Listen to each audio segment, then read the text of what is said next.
តែហើយបានជាមូស្លីមទូទៅពិភពលោកគាត់ឲ្យតម្លៃខែរ៉ាម៉ាឌនជាជាងខែដទៃទៅទៀតនោះ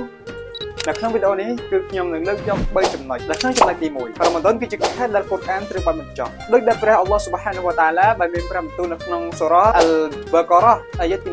185ដែលមានន័យថាខែរ៉ាម៉ាឌនគឺជាខែដែលកូរ៉ានត្រូវបានបញ្ចុះជាការណែនាំសម្រាប់មនុស្សនិងការបែងចែកសេចក្តីពិតនិងមិនពិតនេះមានន័យថា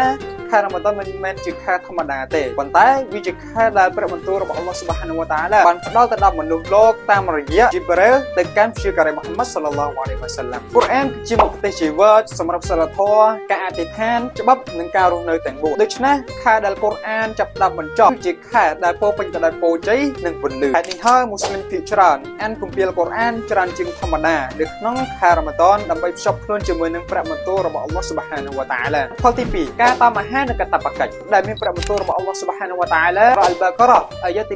183ដែលមានន័យថាអអ្នកដែលមានជំនឿការអត់អាហារត្រូវបានកំណត់ទៅលើអ្នកដូចដែលបានកំណត់ទៅលើអ្នកមុន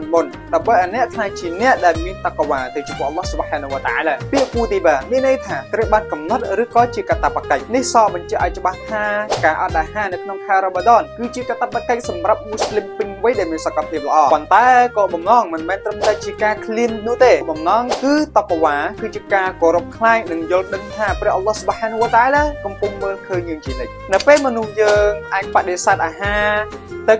និងបំណងប្រាថ្នាទោះបីជាគ្មាននរណាម្នាក់មើលឃើញក៏ដោយនេះបង្ហាញពីភាពស្មោះត្រង់ទៅចំពោះអល់ឡោះស៊ុបហានវតាអាឡានេះគឺជាការបណ្ដោះបណ្ដាលចិត្តនិងវិន័យខ្លួនឯងហើយផលទី3ឡៃឡាតុលកដារល្អជាង1000ខែដោយដែលព្រះអល់ឡោះស៊ុបហានវតាអាឡាមានព្រះបន្ទូលនៅក្នុងសូរ៉ាអលកតនៅក្នុងអាយ៉ាទី3ដែលមានន័យថាឡៃឡាតុលកដារគឺល្អជាង1000ខែ1000ខែគឺស្មើប្រហែលជា83ឆ្នាំជាងនេះមានន័យថាការអធិដ្ឋាននៅក្នុងយប់នោះគឺមានតម្លៃលើសជីវិតមនុស្សម្នាក់ពេញមួយជីវិតឡៃឡាតុលកដារគឺជាយប់ដែលកូរ៉ានចាប់ផ្ដើមបញ្ចុះជាយប់ដែលពោពេញទៅដោយសន្តិភាពនិងពរជ័យដូច្នេះនៅ10យប់ចុងក្រោយនៃខែរ៉ាម៉ាឌនមូស្លីមកាត់ខំអធិដ្ឋានប្រាថ្នានិងសុំអភ័យទោសយ៉ាងខ្លាំងនេះគឺជាឱកាសមាសដែលមិនគួរឲ្យខកខានឡើយបងប្អូនទាំងអស់គ្នា